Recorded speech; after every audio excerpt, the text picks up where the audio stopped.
Selamat pagi semuanya. Ya, seperti kalian lihat ini lagi jam jam 8.54, jam 9 pagi. Em, jadi sebelumnya mau ngasih info kalau Speak Speak Santuy akan kembali lagi setelah sekian lama kita break. Kali ini kita akan membahas tentang politik sih sebenarnya. Cuman ya kita coba memberikan informasi-informasi yang mungkin akan membuka wawasan dan pemikiran kalian yang baru. Tapi pertama, kami mohon maaf karena audio sedikit bermasalah. Dikarenakan kami harus nge-record ini melalui Zoom dan ya seperti kalian tahu sekarang lagi pandemi, masih pandemi lagi setelah sekian lama. Dan kami belum bisa bertemu. Tapi kali ini ada yang berbeda karena kami tidak bertiga. Jadi episode kali ini adalah sebuah petunjuk kalau nanti di Speak Santuy akan ada episode baru, di mana episode ini akan membahas politik baik itu secara dunia internasional, nasional maupun kejadian-kejadian ataupun konspirasi-konspirasi yang ada mungkin akan kita bahas nantinya. Seperti biasa, ada saya, ada teman saya, nanti ada Jeffrey Hariwijaya. Beliau dia sedang ada di Jakarta sekarang. Ada Ben juga yang lagi ada di Bali, dan ada Raditya Rahim yang sedang ada di Amerika. Jadi kita ini berasal dari zona waktu yang berbeda-beda, jadi memaksakan kita harus pakai Zoom dan segala macamnya. Itu aja. Untuk episode selanjutnya akan ada nama tersendiri. Untuk episode ini sebenarnya akan ada nama tersendiri. Hanya saja hari ini belum bisa di launching karena salah satu orang yang mendevelop ini belum bisa hadir karena ada satu dan lain kendala. Jadi try to enjoy the video. Kita akan memberikan informasi yang lain. Kita akan membahas Papua. Kita akan membahas masalah Indonesia dan Vanuatu. Kita akan menganalisis kenapa sih kok Papua ingin merdeka dan segala macamnya. So, without further ado, please enjoy the video. Thank you.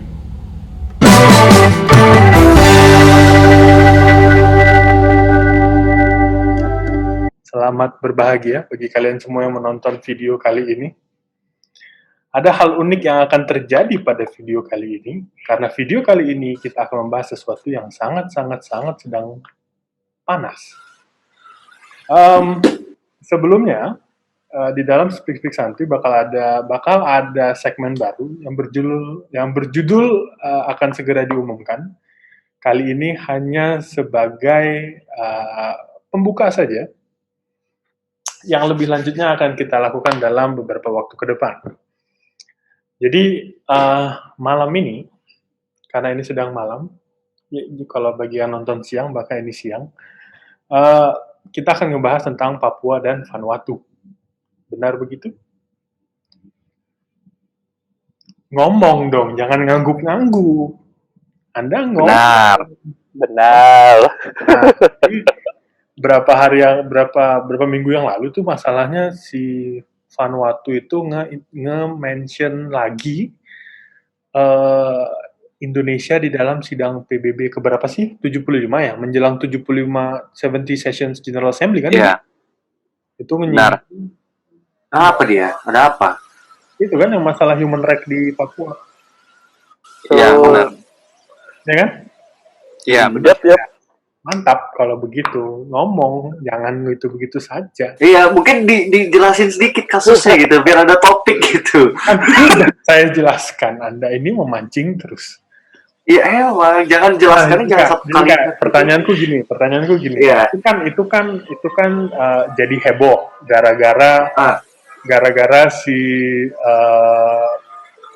delegatnya Indonesia itu sampai ngamuk-ngamuk dan segala macem. Iya, diplomat udah 3 orang. Nah, pertanyaanku satu, boleh nggak sebenarnya Indonesia melakukan pembelaan itu? Pembelaan untuk kenapa nggak bolehnya apa? Kenapa nggak boleh? Karena banyak orang yang komplain sama si delegatesnya itu, Karena dia bilang, Indonesia aja buktinya masuk interupsi sama kasusnya Palestine. Giliran kasus dia yang memang benar-benar human rights, tapi dia tidak mau disentuh, gimana dong, katanya gitu. Iya. Anda mantap sekali jawabannya, iya.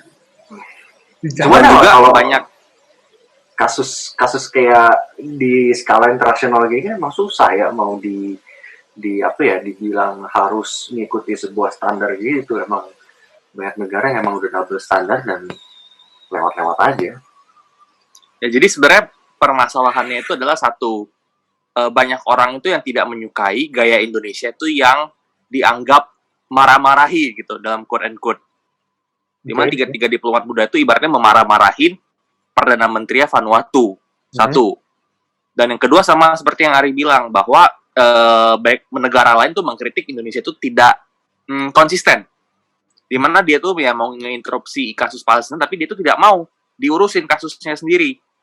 Dan yang membuat semakin parah itu adalah netizen Indonesia malah dengan barbarnya menyerang sosial media pemerintah Vanuatu yang bisa dianggap itu dipicu oleh aksi diplomat muda Indonesia yang memarah-marahi negara Vanuatu dalam sidang resmi PBB.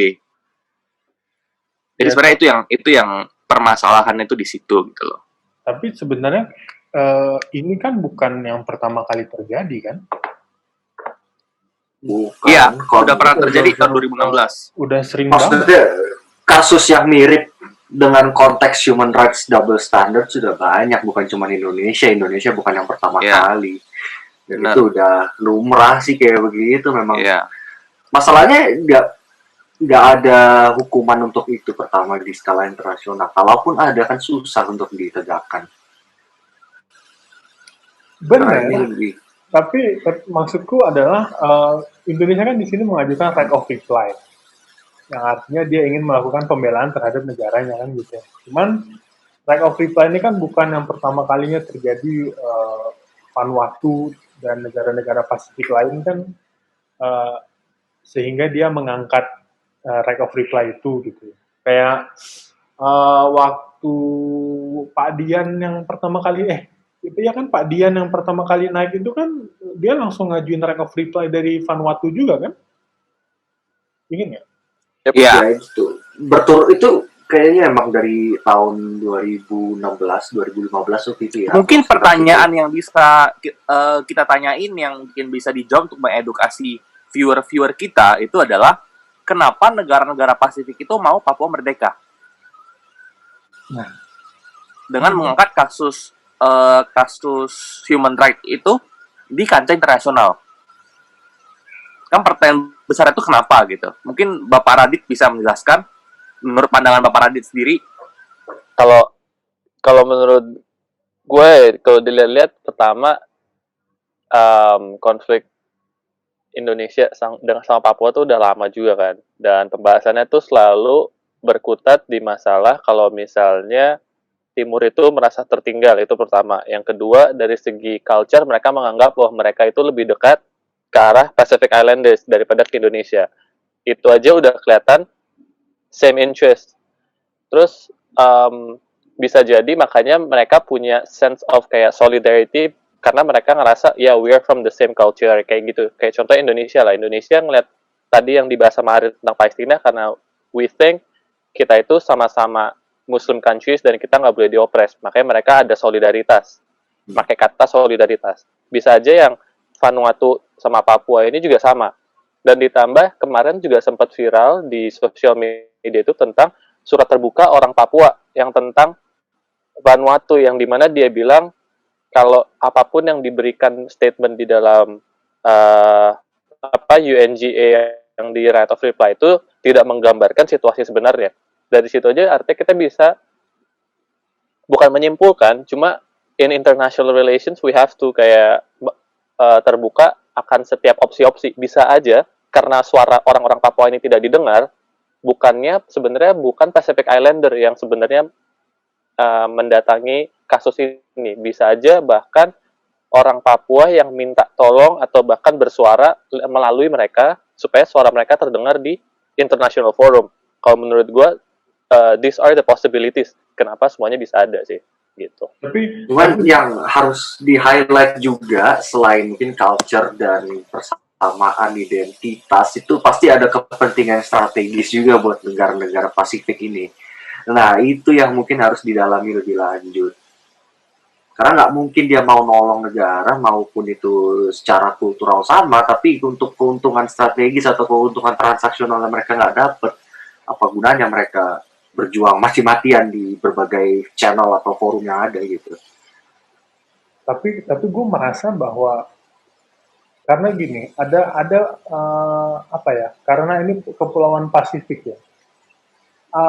Gue merasa bahwa ada sedikit pengaruh dari Australia yang menginfluence negara-negara Pasifik untuk mendorong bahwa we need to fight for the Papua freedom gitu.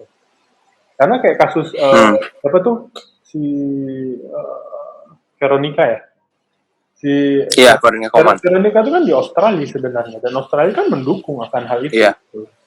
Jadi kalau menurut gua ada ketersinggungan pihak ketiga yang memang tidak pengen terlalu pasang badan, sehingga dia menunjuk kepulauan kecil. Nah udah lu aja yang maju gitu.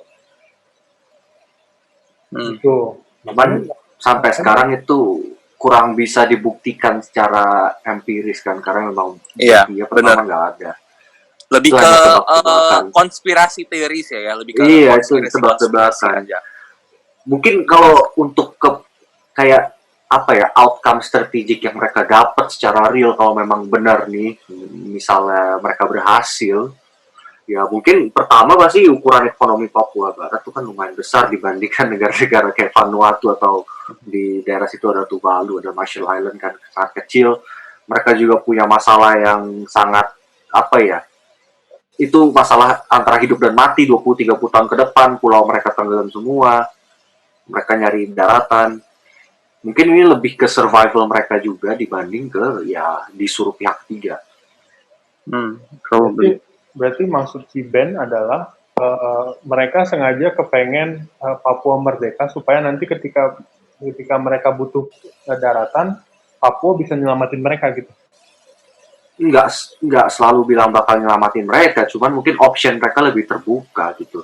Emang kita bisa bayangkan Indonesia menyelamatkan negara-negara kecil ini begitu mereka tenggelam 30 tahun ke depan gara-gara global apa namanya itu, climate change, global warming, global warming. Emang kita juga nggak bakal ngelihat Indonesia bakal mau membantu tanpa ada imbalan balik kan. Dan apa yang mereka bisa tawarkan ke Indonesia sekarang atau 30 tahun ke depan tuh belum ada gitu menurut aku. Ya.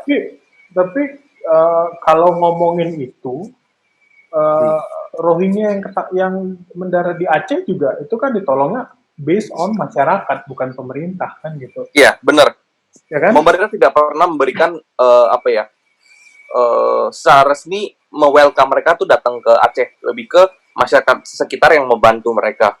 Iya, berarti kan ada posibilitas bahwa the Papua people mungkin ya, ini sekali lagi gue hanya menganalisis saja. You can call it as a conspiracy lah. Cuman gue melihat bahwa mungkin saja niatnya yang seperti dibilang Ben itu benar, bahwa membuka posibilitas kalau misalnya tenggelam ya mereka ada options kan gitu. Berharap bahwa kayak ya udahlah, we have fight for you, ya udah coba dong tolong kami gitu. Kita unit land kan gitu, kita butuh daratan gitu. It is very possible kan sebenarnya. Nah sekarang lanjut ke ini yang lebih menarik ya. Nggak mungkin nggak ada asap kalau misalnya nggak ada api kan. Pasti ada api baru ada asap gitu kan. Jadi kenapa sampai isu ini tuh bisa ada gitu? Kenapa orang Papua tuh mau merdeka gitu? Kita belum pernah terjun langsung ke situ, jadi kita nggak tahu ya secara mayoritas tuh gimana. Cuman sudah banyak di sosial media pun, kalau misalnya kita ngelihat dari contoh dari Twitter atau Instagram Veronica Koman itu juga ada banyak. Maksudnya banyak video-video kekerasan, baik video-video suppression dari TNI atau Polri itu di Papua. Dan banyak orang itu yang orang Papua itu emang mau merdeka gitu loh. Meskipun itu belum dibuktikan secara mayoritas. Nah, pertanyaannya tuh, kenapa orang Papua tuh mau merdeka? Apakah karena emang Indonesian government doesn't do enough for them, atau memang benar mereka tuh diopres habis-habisan selama ini? Bisa aja dari sejarah sih, karena kan sejarah mereka dan sejarah terbentuknya Indonesia ini agak berbeda ya. Mereka itu masuk ke Indonesia tahun 60-an. Ya, itu kan sejarah kayak mereka mungkin ada identitas tersendiri dari awalnya. Dan itu salah satu pemicu juga nggak sih mungkin? Dan sangat, bisa sangat ini juga apa? sekali. Kalau dipikir-pikir Papua kan gede tuh pulaunya. Pernah sempat ada kayak pembahasan di mana kalau kita agak dekat ke Papua Nugini itu mayoritas yang di sana kan nggak sebesar kayak di Wamena, di Jayapura atau kota-kota besar lainnya. Nah, kebanyakan dari mereka itu sebenarnya masih bersuku-suku. Dia sebenarnya mereka aja bahkan nggak tahu presiden mereka siapa gitu-gitu. Dan bahkan mereka pun kadang-kadang nomaden. Jadi kadang-kadang dia di Indonesia, besok bisa aja di Papua Nugini gitu. Nah, dari situ aja sebenarnya udah kayak nunjukin bahwa sebenarnya bukan karena belum tentu mereka nggak mau ya. Karena Indonesia already give enough kayak untuk kayak sekarang lah zaman Jokowi kita ngeliat kayak pembangunan gitu-gitu. Oh, itu jelas sih drastis peningkatan. Iya. Cuma untuk di beberapa daerah mereka masih gua nggak bilang primitif, cuma tertinggal atau bahkan nggak kesentuh sama sekali karena benar-benar ada kayak dokumenter yang dimana mereka aja bahkan nggak tahu mereka itu presidennya siapa, bahkan negaranya aja mereka tinggal di mana mereka nggak tahu karena mereka emang udah dari lama cuma berpindah-pindah doang, nomaden gitu. Mungkin kasusnya lebih kayak orang-orang yang di Amazon gitu, itu mirip sama yang kayak gitu. Bukan dibilang tertinggal atau gimana, memang indigenous people kan. Iya. Iya. Tapi masuknya pemerintah Indonesia saat ini ya, di era Jokowi ini ya, masuk ke Papua itu suatu hal yang nyata loh. I mean, banyak berita yang mengatakan bahwa ya kita dulu tidak mengenal aspal, tapi sekarang ternyata aspal itu ada, exist gitu. Ya emang, itu kan. Contoh lain itu, Pertamina kan, Pertamina harganya sama seperti di Makassar gitu-gitu kan. Nah iya, dulu kan padahal bedanya bisa 3-4 kali lipat dulu bisa bedanya. Itu kan menunjukkan artinya belum tentu meskipun Papua pun merdeka itu hal yang baik dalam segi hidup mereka gitu loh. Ada juga pros and cons yang harus dipertimbangkan kalau ngomongin merdeka atau enggak. Iya, kamu dapat identitas, tapi apa kamu bisa makan gitu? Karena takutnya itu nanti jadi kayak Timor Leste ya, di mana mereka merdeka tapi gagal gitu ya dalam quote and quote itu dalam kekayaan, dalam sumber daya alam, sumber daya manusia itu agak jauh lah dibanding sebelum mereka sendiri gitu kan. Akhirnya negara tersebut hanya dieksploitasi oleh antek-antek asing kan gitu. Nah, mungkin itu juga yang mungkin belum terpikir oleh orang-orang yang mungkin masih ini ya, yang mungkin pro merdeka atau gimana. Karena kan kita udah lihat kasusnya banyak sekali. Dan yang diuntungkan itu orang-orang yang memang segelintir, dan itu belum tentu rakyatnya juga yang diuntungkan untuk merdeka. Gue bukan apa ya gimana? Masalahnya gini, kalau bisa dibilang mereka merasa tidak ditindas dan lain-lain, tapi Freeport itu mati-matian loh di sana sampai udah berapa persen akhirnya emas yang berkurang dari Freeport sendiri dan matter of fact bahwa pekerja di Freeport itu bukan orang Papua, mostly they come outside gitu. Makanya gue nggak habis pikir ya, jujur aja ya, gue nggak habis pikir bahwa mereka udah ngerasain Freeport itu di sana, menggali sumber daya mereka. Pemerintah Indonesia berjuang untuk mengambil saham, tapi mereka minta merdeka. Gitu. Ya, mungkin karena share ke merekanya itu apa ya, nggak ada gitu. Mungkin mereka nggak ngerasa dampak dari Freeport itu di mereka mungkin. Karena kalau misalnya kita lihat kayak misalnya dulu Aceh itu mau merdeka atau enggak itu, mereka mau merdeka karena mereka nggak ngerasain kalau mereka tuh ada satu keselarasan sama Indonesia. Jadi mereka ngerasa mereka tuh berdiri sendiri gitu loh. Karena satu mungkin nggak pernah dijamah oleh Indonesia, pemerintah belum jarang lah turut serta dalam membantu pembangunan di situ. Satu, kedua mungkin karena memang ya perbedaan visi. Karena mereka tuh kan lebih yang lebih konservatif dibanding Indonesia. Dan Papua tuh memang secara eh, suku itu berbeda kan, maksudnya orang Jawa, orang Sunda, Budayanya udah berbeda lah. budaya udah berbeda jauh, iya. Dan mungkin selama ini tuh belum pernah pemerintah Indonesia belum pernah turun langsung ke sana, sehingga sekarang pada zaman Jokowi mereka turun untuk pembangunan segala macam itu dianggap menjajah, karena dianggap membuat perubahan yang mereka asing gitu, mereka nggak familiar with that gitu loh. Ya itu banyak terjadi di sejarah sih, yang namanya orang asing datang ke tanah orang bikin ini itu dibilang bagus, tapi ya orang yang indigenous menganggapnya itu hal lain, hal yang berbeda malah. Ya emang itu memang butuh pengertian satu sama lain sih, nggak bisa apa ya, nggak bisa kita paksakan juga orang yang di pihak lain juga harus mengerti kenapa alasannya dibangun begini. Ya memang untuk pembangunan ekonomi, dan pembangunan ekonomi juga ujung-ujungnya kan untuk orang-orang yang di Pulau Papua juga kan. Itu sih. Dan Tapi- satu lagi sih, maksudnya gimana Radit? Kasih Radit dari tadi nggak ngomong. Oh, Iya, enggak. Soalnya gue ngedengerin, soalnya emang gue juga ada setuju. Cuma masalah pembangunan emang bener yang tadi. Karena kadang-kadang juga kita nggak bisa ngelupain kalau misalnya mereka mungkin ada masalah di masa lalunya gitu kan. Karena kayak contohnya yang masalah aspal deh. Itu pembangunan, kayak bikin semuanya jadi cepat untuk distribusi barang-barang pangan pokok, pokoknya barang-barang yang penting untuk supaya Papua berjalan cepat, motong waktu itu dianggap sama beberapa orang di sana, itu dianggap bukan untuk ngelancarin perekonomian atau ngelancarin pembangunan. Instead, itu malah mempercepat untuk militer datang ke daerah-daerah mereka. Jadi mereka ngelihatnya in a very oppressive way gitu, instead of a very open-minded way gitu.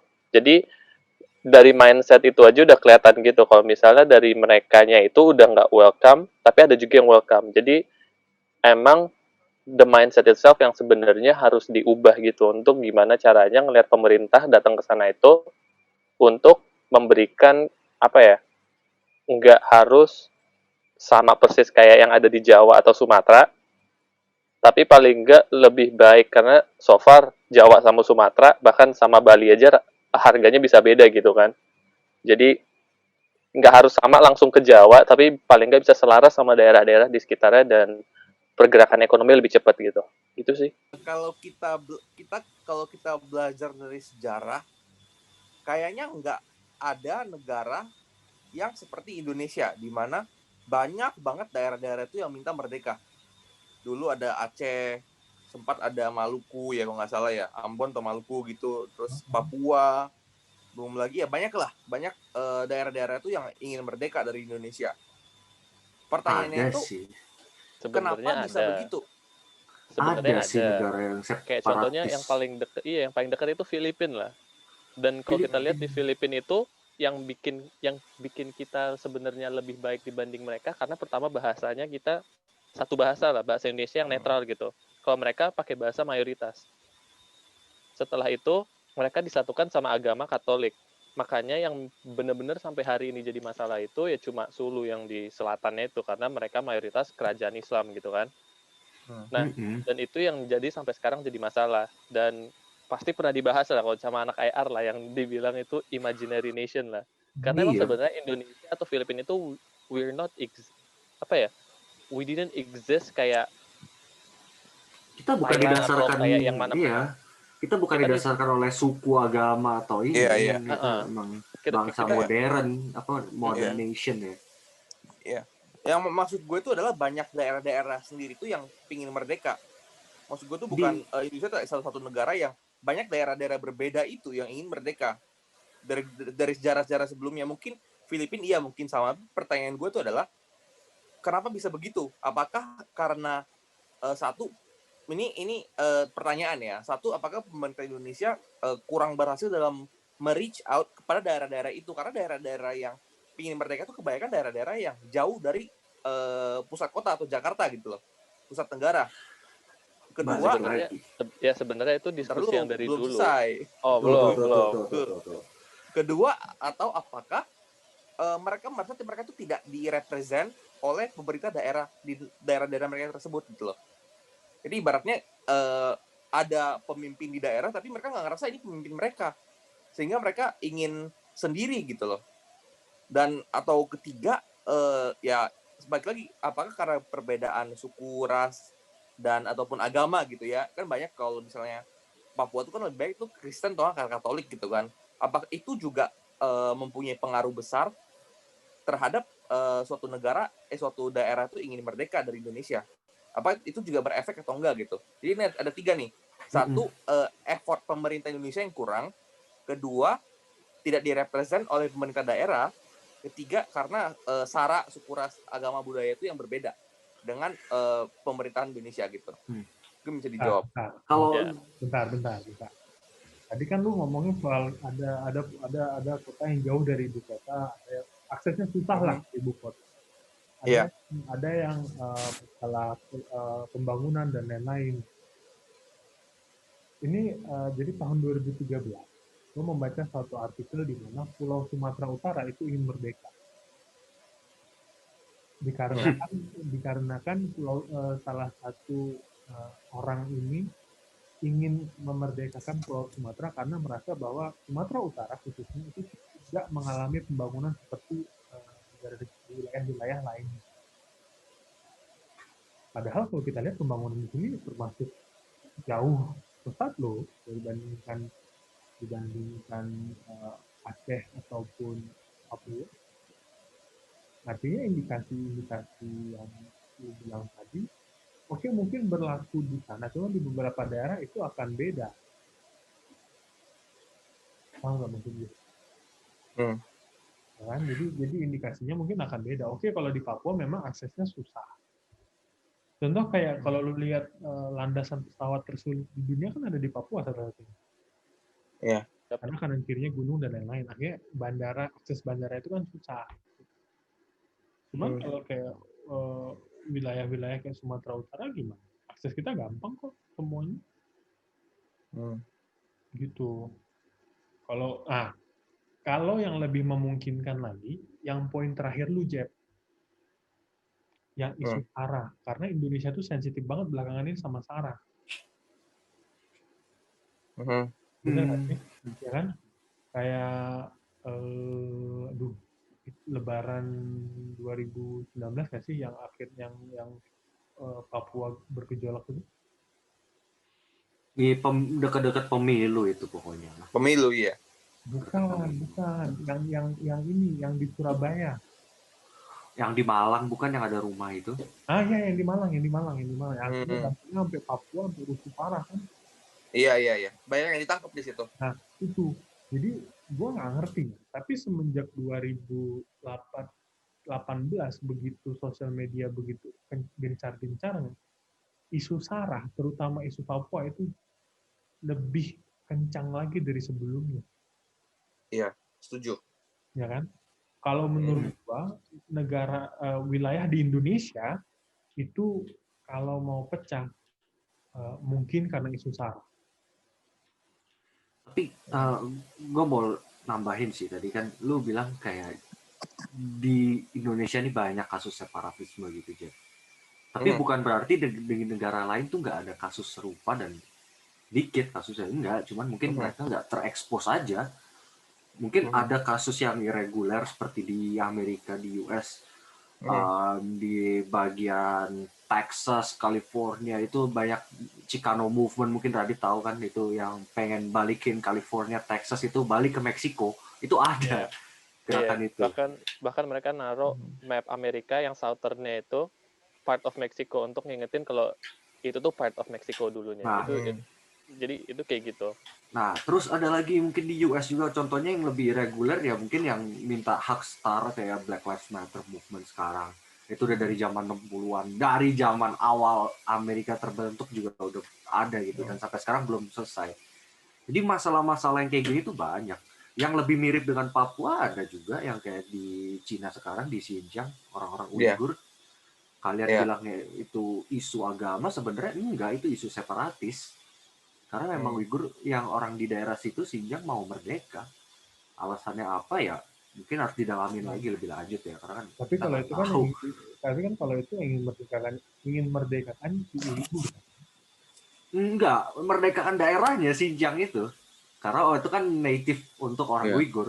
Kalau ngomongin isu agama nih, sebenarnya di Cina tuh ada etnis lain yang Muslim, tapi mereka nggak dipersekusi karena mereka emang nggak Iya. mau merdeka gitu. Karena ini memang mereka separatis aja yang memang bikin pemerintah Cina untuk bertindak seperti itu. Jadi kalau masalah kasus separatisme gitu emang banyak dan kadang tidak terekspos secara bagus di media kan. Mungkin karena kita orang Indonesia makanya kita tahu ada banyak kan kasus separatisme gitu. Dan kalau untuk alasannya kenapa itu ada banyak sih, mungkin harus dilihat juga dari latar belakangnya, dari sejarahnya sampai sekarang juga mungkin statusnya mereka gimana sih. Itu nggak bisa dibilang satu alasan spesifik gitu. Karena itu mungkin lebih kayak kombinasi dari berbagai faktor-faktor yang mungkin tadi disebut. Oke, jadi ini gue mau nanya nih ke Ben nih, Apa? spesifik ke Ben, karena Ben lebih tahu soal Eropa Timur dan daerah Rusia lah. Oh, Jadi itu kan Rusia Ari itu ya sih dulu, sudah ke situ. ya, mungkin siapapun bisa menjawab deh. Ya. Jadi dulu kan ada Soviet Union, Uni Iya. Soviet. Mm-mm. Habis itu pecah menjadi berbagai negara. Ah, Juga ada Yugoslavia yang pecah sebagai berbagai negara. Iya. Dan kalau kita lihat secara geografis, mereka tuh kan gede banget tuh sebenarnya negara Yugoslavia ataupun negara Soviet Union dulunya. Ya. Mungkin bisa dibilang Indonesia juga satu negara yang besar deh. Besar, besar. Ya, Ukuran mungkin geografisnya ya. Iya, pertanyaan aku itu adalah apakah ini satu, kenapa Yugoslavia dan Uni Soviet tuh bisa pecah? Pertanyaan pertama itu. Mungkin nanti Ben atau Ari bisa menjawab kenapa mereka bisa pecah. Dan kedua, coba kita mengakses apakah motif mereka pecah itu sama dengan motif yang sekarang ada di berbagai daerah yang ingin pecah dari negara masing-masing. Gitu loh. Oke. Apakah kayak kita lihat similarity-nya ada atau enggak gitu di kasus-kasus tersebut? Coba mungkin dari Ben bisa jawab dulu. Kalau gua jawab dari sisi Yugoslavia itu jelas karena satu, pemimpin besarnya meninggal, udah itu mulai dari situ itu udah jatuh. Karena gini, Yugoslavia itu nggak ada sistem apa ya? Sistem penerus gitu mungkin ya dibilang. Penerus kayak penerus dalam pemerintahan gitu. Even kerajaan pun ada gitu penerus. Negara komunis pun ada penerus, tapi Yugoslavia ini ada semacam cult of personality di si Tito ini, Joseph Tito kan. Makanya begitu dia meninggal gitu, ya ada vacuum di power kan. Karena kan dulu absolute power ada di dia semua dan nggak ada penerusnya yang absolute juga. Jadi ada vacuum di power dan mereka juga secara etnis kan terbelah-belah gitu, ada yang Kristen, ada yang Katolik, ada yang Muslim. Ya mulai panas lah daerah situ karena kan mungkin ada kepentingan dari negara dari faksi masing-masing itu. Yang pertama mulai sebenarnya kan Kroasia yang Katolik merdeka, baru mulai yang Bosnia gitu. Jadi negara penerus Yugoslavia itu sekarang kan Serbia. Tapi kalau pecahnya USSR itu kan ada juga motif ekonomi yang akhirnya mereka mulai tumbang kan pada saat itu sehingga mereka pecah beberapa negara kan. Karena mungkin juga karena ini sih, karena udah terbuka juga karena udah mulai terbuka kan waktu itu. Makanya ada glasnost sama itu jadi ada pengaruh luar juga bisa gampang masuk. Iya. Makanya kalau lu menganalisis statusnya Soviet sama Indonesia, beda sih. Kalau gue bilang itu beda. Oke, memang Indonesia itu jujur kegedean. Luas banget Indonesia itu kan gitu. Dan orangnya kebanyakan. Iya, dan orangnya kebanyakan gitu. Beda tapi Indonesia poin yang ada itu gini, mereka tuh ada sistem untuk succession, ngerti gak sih? Itu penting gitu. Makanya sekarang kayak even negara-negara kerajaan pun yang powernya absolut ada sistem succession, nggak bakal bisa ada yang namanya pecah begitu. Iya, sebenarnya dari awal yang kita jadi republik itu udah benar. Kalau misalnya negara kita federal, nah itu baru kita udah pasti bakal pecah belah. Yang kayak USSR itu bukan hal yang nggak mungkin. Soalnya yang sekarang aja kalau lu lihat per daerah aja itu udah, gue nggak bilang kayak udah aneh, cuma we have to agree lah. Kalau misalnya, iya bahkan kayak di mana kita ambil Pulau Jawa, dinasti politik tuh udah ada. In every islands itu ada. Itu kalau kita kasih kayak lihat se Indonesia federal itu udah pasti bakal pecah kayak USSR itu mungkin dan hanya Mungkin ada satu pertanyaan yang harus ditanya juga kalau kita aplikasikan kasus ini ke Indonesia ya. Kalau memang Indonesia pecah nih, kalau ya secara hipotesis, apakah negara-negara yang pecah itu dapat survive sendiri? Mengingat mereka pecah pasti ada apa ya, Benar. hubungan yang tidak baik dan tidak bisa kerjasama secara ekonomis kan pastinya. Benar. Memang mereka bisa survive sendiri. Itu Iya. kenyataan yang orang lupa. Apalagi dengan banyaknya sekarang tuh maraknya kasus-kasus atau apa ya, omongan-omongan mengenai agama, sara gitu-gitu, itu kan berbekas ya di hati-hati masyarakat gitu kan, atau pemimpin-pemimpin gitu. Nah, jadi mungkin to sum up everything, untuk tadi pertanyaan tadi yang soal Yugoslavia hubungannya dengan Indonesia, mungkin persamaannya itu cuma di agama mungkin ya. Perbedaan agama itu bisa mericu ya. Iya. keberagaman Mungkin karena etnisitas. keberagaman demografis Etnis gitu. Cuman Indonesia ya kelebihannya ada sistem succession Iya. itulah yang nggak Iya. memungkinkan ada vacuum of power. Jadi mungkin yang Karena kan- membedakan Indonesia dengan negara-negara tersebut itu adalah satu perbedaan sistem politik atau sistem kekuasaan yang di Indonesia sudah established well gitu. Iya, udah dewasa Iya. lah nggak Belum well lah, cuma lebih baik. Lebih ya, baik. sudah Oke. lebih dewasa dibanding dengan yang lain. Dan gitu. kedua, kayak Libya kan juga salah satu contohnya. Libya, Irak, mereka nggak punya sistem suksesi yang bagus. Gitu. berarti itu mungkin juga ilmu ya. Kalau misalnya suatu negara yang bagus tuh bukan cuma negara yang bisa secara ekonomi jalan, mempunyai teritori, mempunyai warga, tapi juga sistem successor yang bagus. Atau mempunyai suksesor gitu. Itu juga penting berarti. Itu yang kalau menurut gua selama gua kuliah di HI itu kurang di highlight sebenarnya. Iya nggak? Maksudnya kurang difokusin ke situ. Iya, mau apapun sistem politiknya nih, mau single party state, komunis, even komunis ada sistem succession. Demokrasi juga ada. Itu yang sebenarnya penting. Itu. Kalau itu tidak dewasa, nanti bakal ada power vacuum, itu yang berbahaya. Setuju. Setelah kalau gitu perdebatan ini akan sangat panjang nantinya. Iya. Mumpung kita udah hampir Banyak ilmu yang kita bisa dapat ya dari pembicaraan ini ya. Terus sih. Mungkin nanti bakal ada part 2 dan part selanjutnya. Boleh. Oke, untuk saat ini terima kasih yang bagi yang sudah menonton. Semoga ilmunya bermanfaat. Kita ketemu lagi di waktu yang berikutnya.